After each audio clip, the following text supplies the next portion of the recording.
Hopefully you already got this from the title of the video, but no, this is not the full Republic Commando retrospective. The TLDR is that I want you guys to know that I am working on another big retrospective video, and I wanted to share the first little part as a sort of preview. It also kind of puts me in a good headspace because so long as I release something for this video, now I'm thinking, well, you've got to finish it, and you've got to finish it soon. With that being said, every time I sit down to write this, I just think of more and more stuff to say, and this video's gotten way bigger than I ever intended it to be. I was actually hoping to release the full thing around this time, around January of the new year, but that's definitely not going to happen.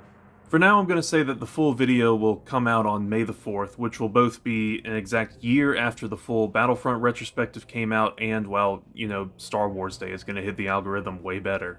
That'll also give me enough time to reread and tweak some of the stuff that I write down for this game to make sure it really is the best video it could possibly be. With all that being said, however, here's a sneak preview of the Republic Commando retrospective. I hope you enjoy it.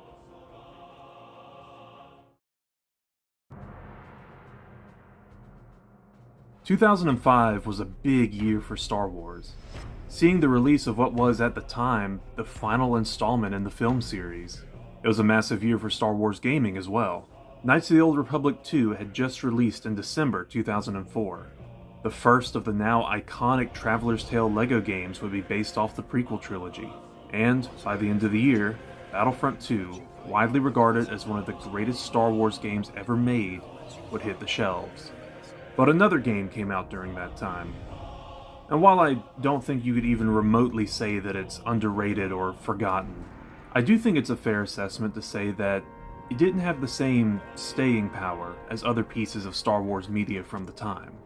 Republic Commando was different.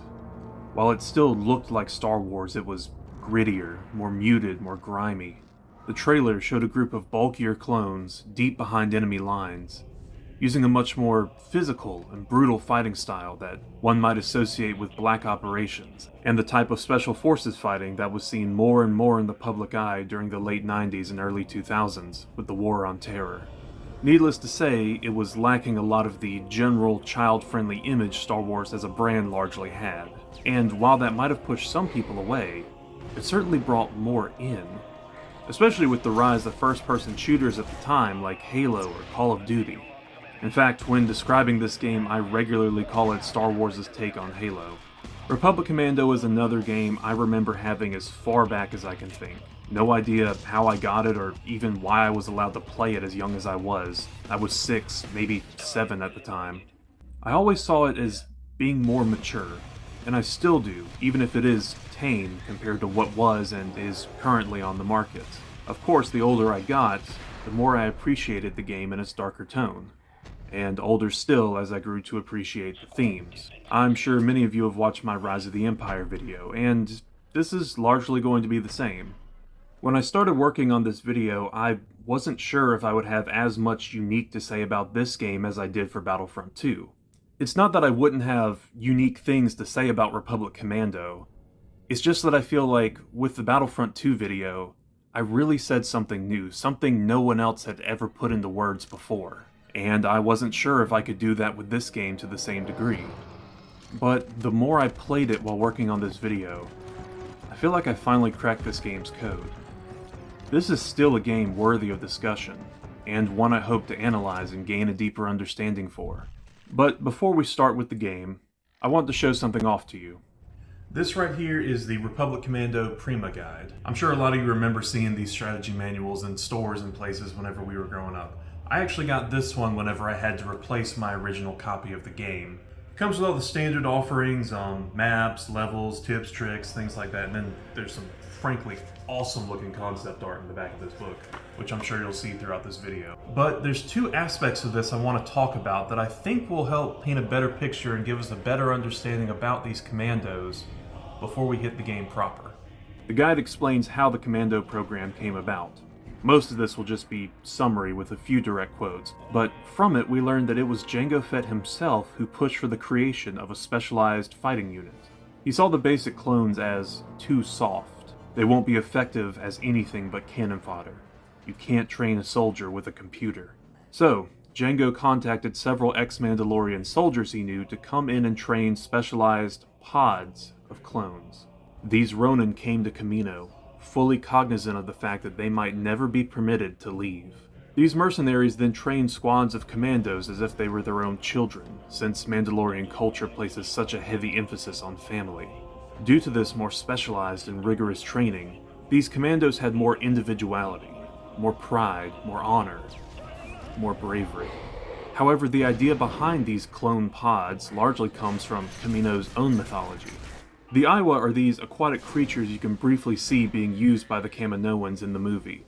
The Prima Guide comes with a short story called The Tale of the Aiwha Pod, a legend on Commando which further inspired the Commando's creation. Give it a listen. Before the dawn of the second sun, there dwelt beneath the oceans a magical god beast. He was called Protoss, for he was the first and only of his kind, a god and a beast, and the ruler of all the animals beneath the surface. Protoss was strong, stronger than any living beast, and mystical. He had powers beyond comprehension. But as it was in the waters, there were many who sought to take his place, to claim the title and honors of being the most powerful beast on the open seas. First came Melkor, son of the deep waters, a dark titan with sharp hunter's teeth and fins like volcanic mountains. He challenged Protoss openly. Protoss, meet me in battle, and we shall decide who is the ruler of this blue kingdom. Protoss met Melkor upon the ridge of Thelina, and there they fought. For 6 days and 6 nights they roiled the seas, brawled and grappled, wrestled and dueled. Melkor, with his power and size, sought to overwhelm Protoss. But Protoss was quick and agile, and he turned Melkor's powerful back upon the sea creature. On the 7th day, Melkor tired, and in his exhaustion, faltered. Protoss felled him. The seas churned with his blood, and the fish were fed for an eon upon his carcass. Protoss continued to rule the oceans. He was next challenged by a sentient group of Kikla swimmers. The Kikla were tiny, but they were legion, and they challenged him. Protoss, meet us in battle. Though our numbers are sheer, we will overcome you. Protoss met the vast swarm of Kikla in the deepest waters of the ancient trench, and there they fought. For a month they swarmed and struggled, swam and battled. The Kikla with their vast numbers sought to outlast Protoss, but Protoss was strong and single-minded, and he scattered the school and slowly ate them, thus maintaining his strength through the long battle. The Kikla were quarrelsome and inconsistent, and when they struck, their tiny teeth gave little wound. Finally, at the new moon, Protoss gobbled up the last of the tiny Kikla, and they were no more. Now, by this time, Protoss had grown old and arrogant in his power. He knew that none could oppose him, and he wielded his authority freely. One day, he met an Aiwha pod, who were swimming to the South Sea for the winter. Protoss blocked their way. You cannot pass. Go back to the North Seas and freeze. The Aiwha were puzzled. Why, Master Protoss, they asked. The old god laughed. Because it pleases me.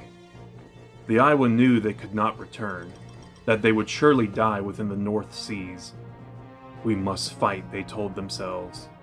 And so they did. But being Aiwha, and not desirous of glory or fame, they did not announce their challenge to Protoss in the manner of the old ways. Instead, they simply and swiftly attacked. First, like the Kikla, they swarmed him, and Protoss scattered them. And then, like Melkor, they used their jaws to rip at his flesh. But Protoss's hide was tough, and they could not strike a killing blow. But then the Aiwha returned, swarming like the Kikla and attacking like Melkor. They were fierce, but not large. They were numerous, but single-minded. Thus the Aiwha, after a time, began to bleed Protoss, but they could not bring him down. One of the Aiwha saw that the god beast had exposed his soft throat, and sacrificing himself, charged and clamped down hard with his jaws. Protoss bellowed in agony, feeling the life force ebb away from him, and smashed at the lone Aiwha's body with his fins. But even in death, the brave Aiwha hung on, never letting go, to allow his friends to strike at Protoss a final time.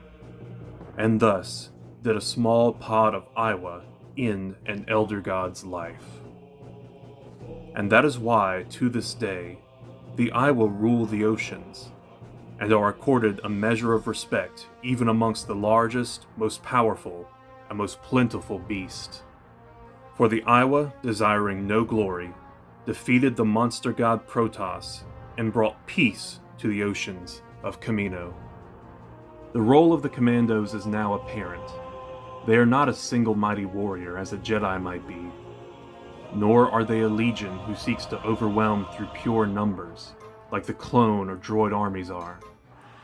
They are a small pod, a family of one mind and one goal. There is no infighting, no arrogance, only a goal which cannot be completed alone. They are swift and subtle, and with that subtlety they can fell powerful entities. But I think the most important aspect of this story is that lone Aiwha, who saw an opportunity and took it. At the cost of his own life, his brothers killed Protoss. Even death could not stop the dedication of a single Aiwha. Which then begs the question, what are these clone pods, these commandos, truly capable of? Delta down!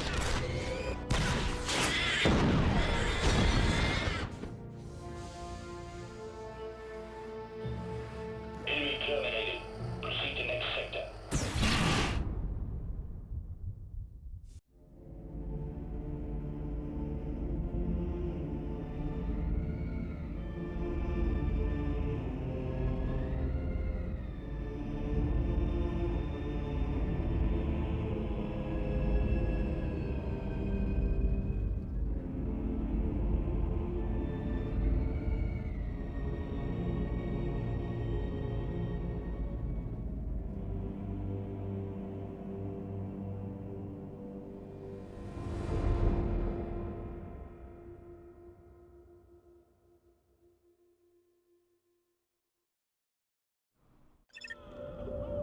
Welcome, little one.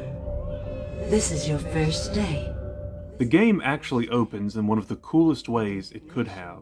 You begin life just as your character does. Still floating in a capsule filled with amniotic fluid, Tanwi educates you on your life's mission. You are RC-1138. And yes, I'd be remiss not to point out the George Lucas Easter egg. You are then given numerous scenes depicting 38's young life, from learning alongside other clones, to target practice, to even live fire exercises. This is also where you are told you are different, not like the regular trooper. You are a commando, part of a squad and equipped with better weapons and armor. The Aiwha pod connection is mentioned as well as the fact that your team must be ready to give their lives in service of something greater. We also finally meet these squad mates, 4-0, 6-2, and 07. We'll talk more about them later because for now, we're finally deployed for the first time to Geonosis. Sir, we're gonna split up for the drop, but we'll meet you at the RV on Geonosis. See you planetside, sir. The gunship drop onto the planet is another moment that just feels awesome to watch. Sitting there as the doors close and you drop into atmosphere to join the battle. It might also be at this point when you realize the only other clone with you is not your squad mate. Your advisor then contacts you and gives you the details of your mission. It's an assassination. You need to kill Sun Fact, a high-ranking Geonosian. But first, you need to link up with the rest of your squad. If you look outside, you'll realize why you weren't all dropped in together. Better to lose just one commando rather than a whole squad. Before rappelling down to the surface, the other clone with you gets grabbed and dragged off by a local Geonosian. This is where you first see the fragility of other clones, something which gets shown off quite a bit in this game, particularly this opening level. For now, there's not much to touch on gameplay-wise. This first section is a tutorial teaching you how to survive and use your arsenal.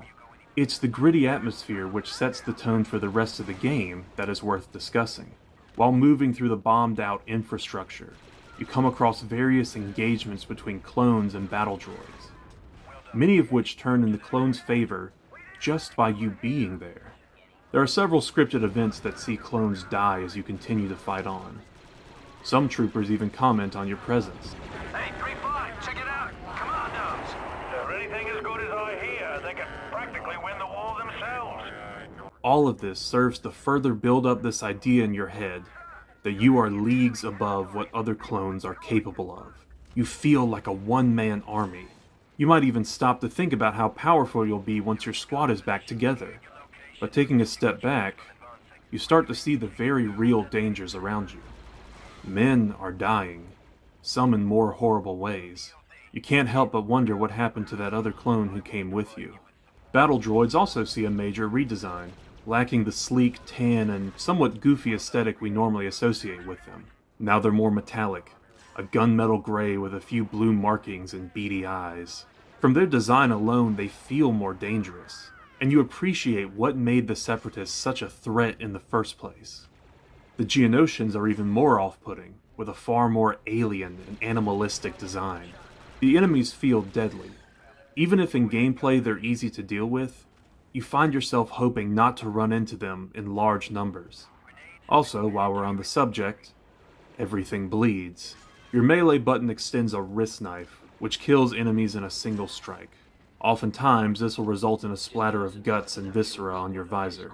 None of it is red, but you know exactly what that goop is supposed to be. Even droids are not immune, with them squirting a blue, oily substance.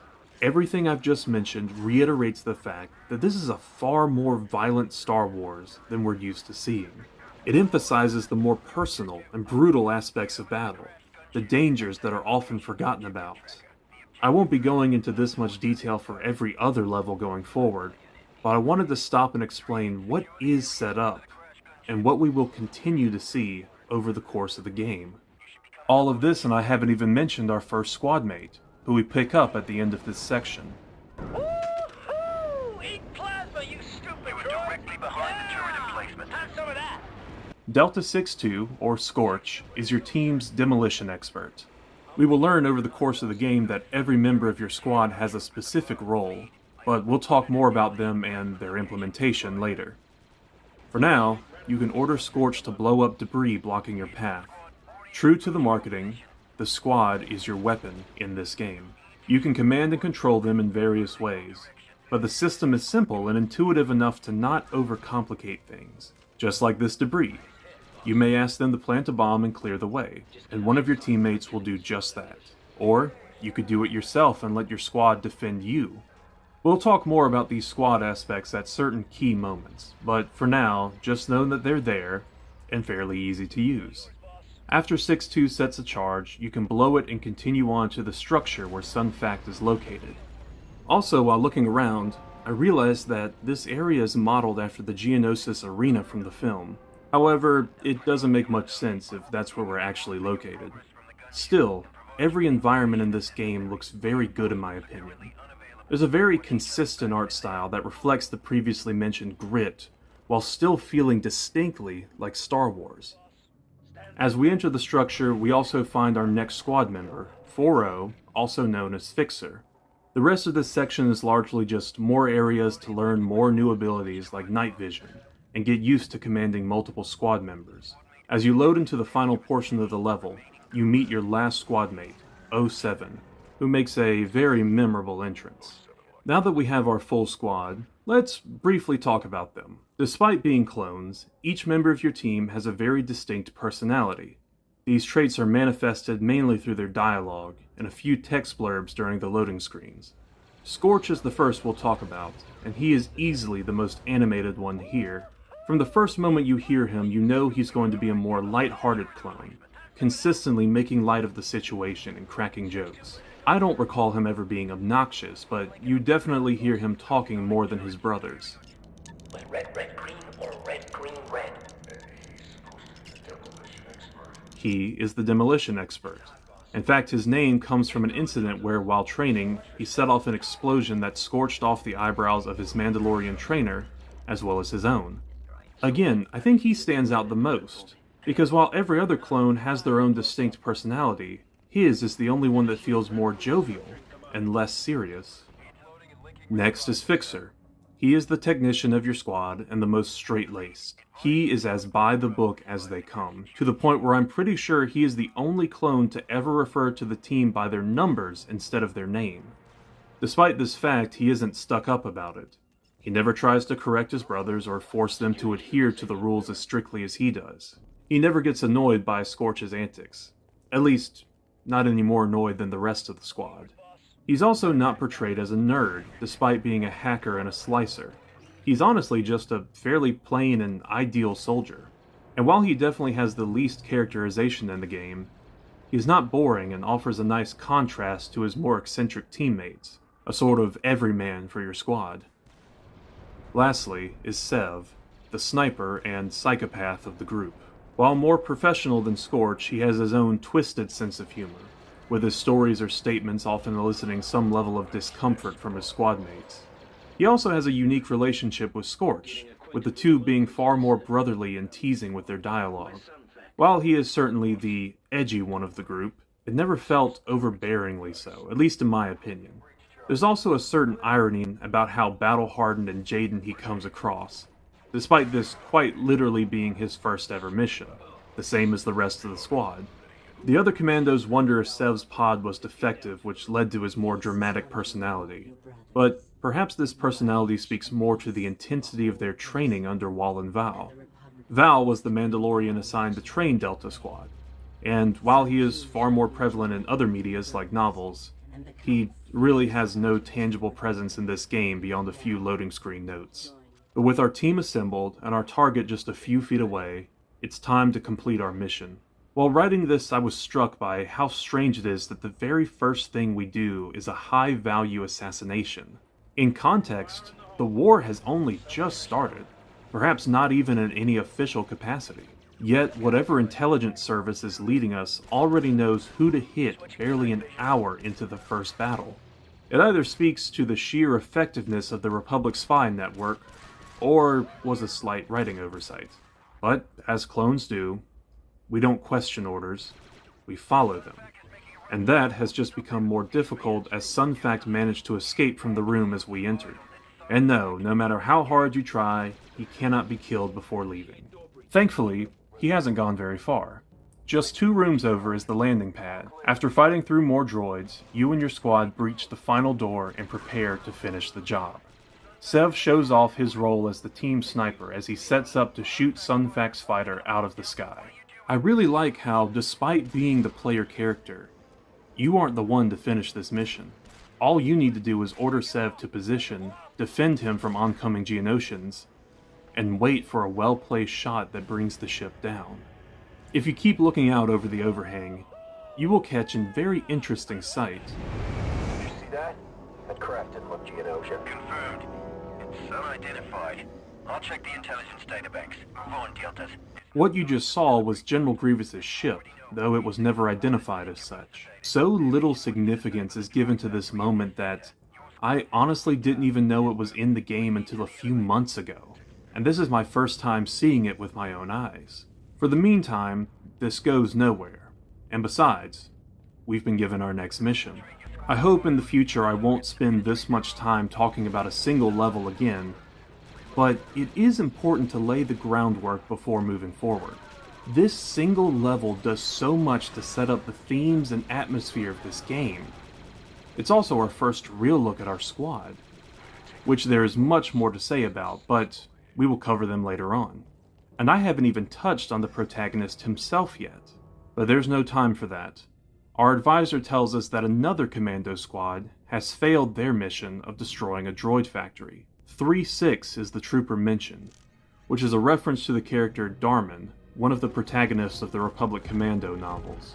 This failure to complete his mission is even written as the prologue to the Hard Contact novel, which also comes in the Prima Guide. This reminds us that, while we've just succeeded, the battle is far from over, so we set off. to pick up the pieces of a mission our brothers have already failed, reminding us that we are still very mortal.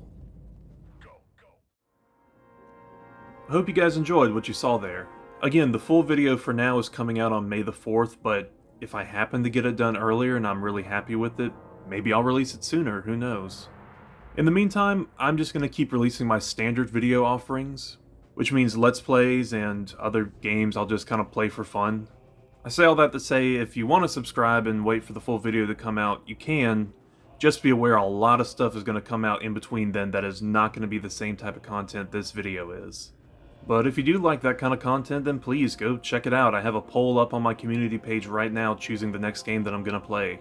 And then of course, if you do like the more analytic videos I make, then of course there is the Battlefront 2 retrospective, but I've got other few smaller ones, some that are more funny than others and some that are a lot more serious. I'm going to put a few of those up on screen now. My personal favorite that I've made was the literary references in video games. I highly recommend you give it a watch. I mean, so long as you're interested in that kind of thing. Anyways, hopefully the full video will be out soon, and I will see you guys in the next one. Bye-bye.